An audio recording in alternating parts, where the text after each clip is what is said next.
peristiwa yang sangat spektakuler, yang insya Allah kejadian ini hanya sekali sepanjang perjalanan dunia ini. Apa gerangan peristiwa spektakuler tersebut? Tak lain adalah diperjalankan seorang manusia dari Masjidil Haram di Mekah ke Masjidil Aqsa di Palestina, lalu naik langit pertama sampai langit ketujuh, menuju ke Sidratil Muntaha, berdialog dengan Allah. Setelah segalanya selesai, kembali lagi ke permukaan bumi. Kedengarannya biasa saja. Lalu kenapa dia spektakuler? Karena perjalanannya sangat jauh, sementara waktu yang diperlukan sangat ringkas. Masjidil Haram di Mekah ke Masjidil Aqsa di Palestina, saat itu perjalanan paling cepat pakai kendaraan kuda. Dan berapa lama waktu yang dibutuhkan Makkah Palestina saat itu pakai kuda? 1 bulan, PP 2 bulan. Sementara Nabi menceritakan kejadian Isra Mi'raj ini berangkat bukan 1 malam. Ayat mengatakan lailam, sebagian malam saja. Yang namanya 1 malam dari maghrib sampai subuh. Tapi ini Allah menjelaskan lailam, sebagian malam saja. Dek nagena siweni, tidak cukup 1 malam. Maka mereka tidak percaya. Bahkan Abu Jahal bilang, gila ini Muhammad. Masa dari Masjidil Haram bedek tadi malam, pagi ini ada lagi di sini. Mereka tidak masuk akal. Kenapa? Kejadian itu tidak mungkin bisa terjadi. Ternyata mereka lupa bahwa kejadian Isra Mi'raj itu bukan Muhammad yang punya mau, tapi Allah yang punya mau. Kita simak firman Allah. Bismillahirrahmanirrahim. Subhanalladzi asra bi abdihi lailam minal masjidil haram ilal masjidil aqsa alladzi barakna haula linuriyahu min ayatina ila akhiril ayat. Kurang lebih terjemahan ayat ini. Maha suci Allah yang telah memperjalankan hambanya. Apa yang dimaksud memperjalankan? Berarti Allah yang aktif, Nabi Muhammad terima beres. Kalau Allah yang berkehendak, tidak ada yang mustahil. Terima beres. Sama saja saya kasih contoh sederhana. Saya diundang ceramah ke Batu Licin. Saya berangkat jam 8 pagi dari Makassar. Tanpa sepengetahuan saya, ternyata ada semut ikut di kantongku. Jam 8 saya pergi. Tiba jam 9. Khotbah jam 12. Santap siang jam 1. Jam 2 balik ke Makassar. Jam 3 sebelum jam 4 saya sudah tiba di Makassar.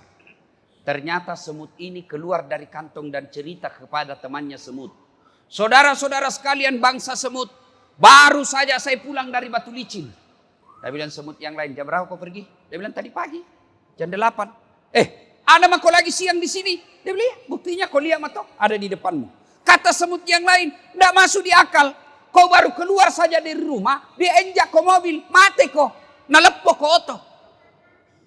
Kata semut, betul yang kau bilang, kalau saya jalan, ini bukan saya jalan. Saya numpang di kantongnya Ustadz Das'ad, dari rumahnya ke bandara naik mobil, dari bandara ke Batu Licin pesawat, pulang juga begitu. Betul saya tidak pernah tinggalkan kantongnya, tapi betul juga saya datang Batu Licin. Tidak masuk di akal.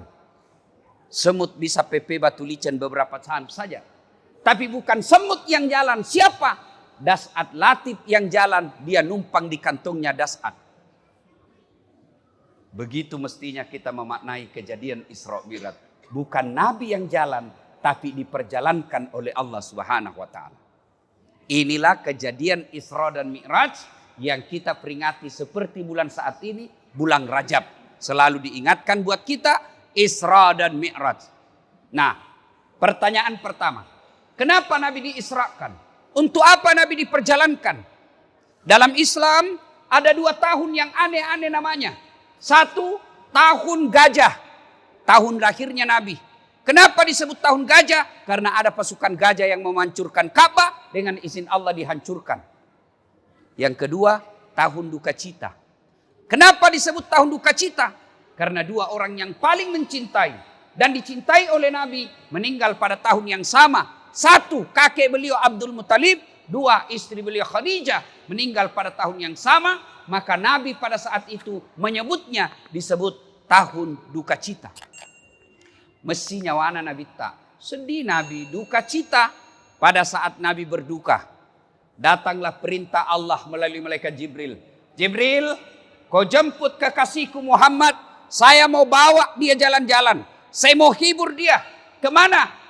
Bukan ke Bali. Kemana? Bukan ke Eropa. Kemana? Langsung ketemu dengan Allah Subhanahu wa ta'ala. Bayangkan, saya saja pernah diundang ceramah ke Istana Wakil Presiden. Bangga saya. Undangan saya itu saya pertontonkan semua kepada keluargaku di kampung. Kita kecule. Kau lihat ini. Saya diundang ke Istana Wakil Presiden. Baru Istana Wakil Presiden kita sudah bangga. Bagaimana kalau Allah yang mengundang? Allah mengundang malaikat melalui Jibril. Allah mengundang Muhammad. Muhammad, datang kau menghadap kepada Allah. Untuk apa? Nah, ada pertanyaan. Kenapa dari Masjidil Haram ke Masjidil Aqsa? Kenapa mesti ke Masjidil Aqsa? Kenapa tidak dari Masjidil Haram langsung naik ke langit? Kan boros. Dari Mekah bisa langsung ke langit. Dari Madinah bisa langsung ke langit. Kenapa mesti ke Masjidil Aqsa dulu? Kenapa mesti mutar-mutar? Kan bisa dari Mekah langsung ke atas langit. Allah menjawabnya dalam ayat berikutnya. Linuriyahu min ayatina. Untuk memperlihatkan sebagian dari tanda-tanda kebesaran kami. Apa saja yang Allah perlihatkan kepada Nabi? Luar biasa perumpamaan. Nabi pernah melihat ada seorang petani yang menanam satu biji. Menanam satu biji. Hebatnya begitu dia tanam langsung tumbuh. Hebatnya lagi langsung berbuah. Luar biasanya lagi begitu dipetik buahnya muncul buah baru. Petik buahnya muncul buah baru. Subhanallah. Tanam langsung panen. Di kampungku tanam gagal panen. Ini tanam langsung panen. Makutani Nabi tak. Bertanya Nabi kepada Jibril. Ya Jibril, siapa gerangan itu? Hebat sekali. Tanam langsung panen. Jibril menjawab, itulah umatmu waktu hidup di dunia rajin bersedekah. Membangun masjid, membantu panti asuhan, membantu janda-janda tua, membantu fakir miskin. Itu mereka yang punya lahan tanam, langsung tumbuh dan langsung panen. Allah telah menyediakan lahan di dunia. Silahkan ambil lahan-lahan itu. Lahan itu berupa pembangunan masjid. Lahan itu berupa anak yatim. Lahan itu berupa orang miskin. Di masa-masa pandemik seperti ini. Berapa banyak orang di PHK. Berapa banyak orang punya utang-utang online. Kalau Anda mampu. Kalau Bapak Ibu mampu. Ringankan beban itu. Itulah tanaman yang tidak pernah habis-habisnya. Lalu Nabi lagi ada melihat orang manusia yang kukunya terbuat dari tembaga api neraka. Dia cakar-cakar mukanya. Dia hancurkan mukanya. Dia makan bangkai di depannya. Lalu Nabi bertanya, ya Jibril siapa itu? Jibril menjawab, itu orang yang suka cerita kejelekannya. Yang suka menyebar-nyebar fitnah. Lalu ada lagi Nabi melihat manusia yang pikulnya. Dia ambil beban, dia pikul. Tapi dia tidak mampu. Dia berkata kalau bahasa Indonesia, beratnya. Tapi dia tambah lagi. Beratnya, dia tambah lagi. Dia bilang berat sekali, tapi dia tambah. Nabi bertanya, Jibril siapa itu? Dia tahu berat tapi dia tambah bebannya. Dia tahu sendiri berat tapi dia tambahnya lagi. Kata Jibril, itulah umatmu yang diberikan beban pikul. Diberikan amanah tapi dia tidak mampu memikulnya. Dia tahu tidak mampu jadi wali kota tapi dia jadi wali kota. Dia tahu tidak mampu jadi gubernur. Dia jadikan gubernur. Itulah orang-orang yang tidak mampu memikul beban yang diberikannya. Amanah yang diberikan dia tidak mampu memikulnya. Banyak yang dilihat oleh Nabi tapi waktu terbatas. Naiklah Nabi. Langit pertama, langit kedua, langit ketiga, sampai langit ketujuh. Menuju ke Sidratil Muntaha. Sidratil Muntaha menuju ke Mustawa. Ketika sampai di Mustawa, malaikat Jibril berkata, ya Muhammad, saya tidak bisa masuk area ini. Kamu saja yang diizinkan Allah. Kalau saya masuk wilayah ini, hangus tubuhku. Tidak bisa kami masuk ini. Ini wilayah khusus, kamu saja yang masuk. Temani saya Jibril. Jibril menjawab, tidak bisa kalau saya masuk daerah ini, hangus saya pudah tubuh. Masuklah Nabi. Begitu Nabi masuk, dengar jawaban, kedengaran salam dari Allah. Assalamu alayka ayyuhan nabiyyu wa rahmatullahi wa barakatuh. Assalamu alaina wa ala ibadillahi salihin. Itulah yang kita baca ketika kita tahiyat, dialog antara Allah dengan Rasulullah Muhammad sallallahu alaihi wasallam. Maka Bapak ketika baca tahiyat jangan buru-buru. Jangan cepat-cepat. Kenapa? Di situ terjadi dialog antara Allah dengan hambanya. Jangan tahiyat barakatuh assalamualaikum. Ini namanya dialog. Dialog, saya bicara, Bapak dengar. Bapak bicara, saya dengar. Itu namanya dialog. Kalau Bapak bicara, saya juga bicara, itu namanya bertengkar. Solat itu dialog antara Allah dengan hambanya. Maka ketika solat, tartil, bacaan-bacaan solatmu, jangan kau buru-buru. Orang saya tanya, kenapa cepat sekali? Kau solat duhur tidak cukup 2 menit. Apa dia bilang? Kan saya sudah hafal Ustaz. Dari kecil saya solat, saya sudah hafal mati bacaannya. Kalau hafal saja kau cuma bilang begini. Allahu Akbar, Tuhan bacaannya sama kemarin. Assalamualaikum warahmatullahi wabarakatuh. Selesai. Tapi solat itu ada rukun-rukunnya. Solat itu ada tertib-tertibnya yang harus kita lakukan. Nah selesai. Lalu ketika berdialog dengan Allah, Muhammad berkata, ya Allah, hambaku ini kan kecil-kecil.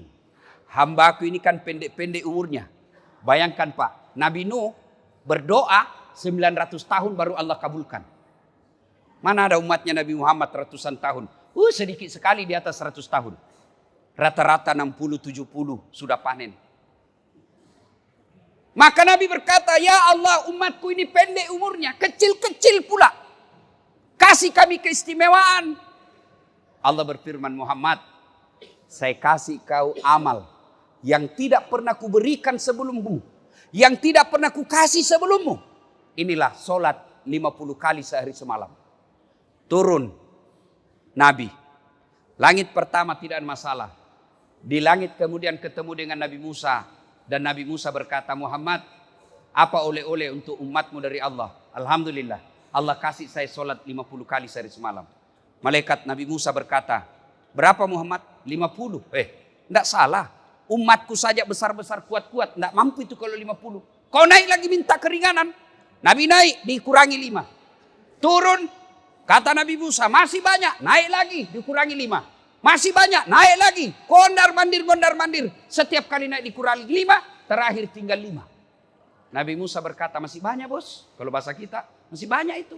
Di sini kelihatan cerdasnya Nabi. Kata Nabi setiap kali saya naik 5 kali kurang. Sekarang tinggal 5. Kalau saya naik lagi, tidak ada yang bisa dapat. Sebentar ke Muhammad. Musa, nanti kita lihat. Ternyata apa yang dicemarkan Nabi Musa betul adanya. Sekarang saja yang tinggal 5 Pak. Masih ada yang hari Jumat saja datang. Itu pun paling terlambat datang, paling cepat pulang. Orang khotbah dia tidur. Bagaimana kalau jadi 50 Pak? Tidak ada waktu lagi menjadi penambang. Bagaimana seandainya jadi 50 kali sehari semalam? Tidak ada lagi waktu untuk dagang. Keluar rumah, hayya ala salat. Salat lagi, tunggu dulu, masuk lagi. Begitu keluar mau naik mobil, hayya alal falah, salat lagi. Alhamdulillah tinggal 5. Maka jangan sampai Bapak alaikan ini 5. Panjang perjalanan, pulang Nabi. Dikisahkan kepada kaum Makkah waktu itu. Ayuhan nas, wahai penduduk Makkah, baru saja saya pulang dari Masjidil Aqsa. Wah, tidak ada yang percaya. Bahkan Abu Jahal pidato. Saudara-saudara sekalian bangsa Arab, inikah Muhammad yang kau percaya sebagai Nabi? Ternyata dia orang bohong, sudah gila. Katanya dia dari Masjidil Aqsa tadi malam. Hari ini sudah ada di Makkah. Tidak masuk di akal. Begitu juga kita. Diceritakan tentang sholat. Masih ada yang berkata, tidak usah. Saudaraku, hikmah terpenting dari cerita ini. Nabi ada masalah. Meninggal istri beliau. Sampai beliau berduka. Allah tidak kasih perintah puasa. Allah tidak kasih perintah haji. Allah tidak perintah zakat. Tapi Allah perintahkan apa? Masam pajakku. Solat kau. Ada masalahmu. Berduka. Lagi sedih. Ada masalah. Allah sampaikan. Ista'inu bisabri wassalah. Sabar. Jadi bapak-bapak. Kenapa usaha saya selalu susah? Kenapa saya sudah 20 tahun merantau ke Batu Licin. Kerja tapi sampai sekarang tidak bisa selesai urusan saya. Tidak bisa bayar utang. Rumah tidak bisa, masih kontra-kontra sampai sekarang. Tidak usah cari kambing hitam. Koreksi bagaimana sholatmu. Kalau sholat baik, insya Allah kecil buat Allah. Buktinya Tidak masuk akal perjalanan Masjidil Haram ke Masjidil Aqsa, naik ke langit. Tidak masuk akal, bisa terjadi dalam waktu beberapa saat saja. Tapi kalau Allah yang terjadi, kecil. Bagaimana caranya Ustadz? Kita ini hanya pegawai-pegawai, mana bisa naik haji? Itu menurutmu. Tapi menurut Allah ada cara lain. Allah kasih. Bagaimana caranya? Jangan pikir bagaimana caranya. Allah yang pikirkan caranya. Allah cuma minta dekati saya. Bagaimana cara dekati Allah? Salah satu yang paling baik, tunaikan sholatmu dengan baik. Orang kaya dekati Allah dengan sedekah. Orang miskin dekati Allah dengan bersabar. Pejabat dekati Allah dengan jabatannya. Silahkan dekati Allah dengan caramu masing-masing. Dan itu lakukan dengan istiqamah, teguh pendirian dan tidak pernah putus-putus. Sidang Jumat yang saya muliakan.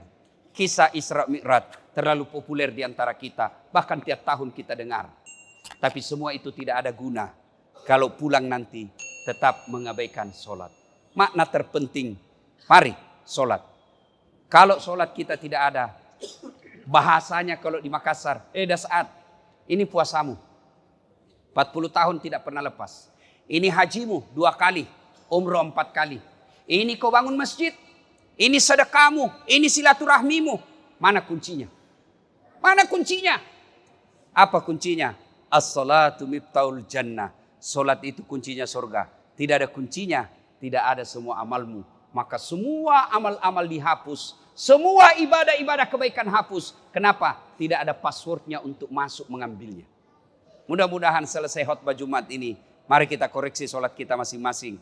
Yang sudah baik solatnya jangan puas sampai di situ. Tingkatkan dengan solat-solat sunnah. Yang sudah baik solat-solat sunnahnya jangan cukup sampai di situ. Hidupkan solat jamaah. Kalau tidak bisa 5 waktu adalah solat jamaah kita sekali 2 kali. Kalau tidak bisa di masjid, jamaah dengan teman perjalanan kita. Semoga ada manfaat, lebih dan kurangnya mohon dimaafkan. Barakallahu li walakum wa izaisil mu'minin. Innahu huwal ghafurur rahim.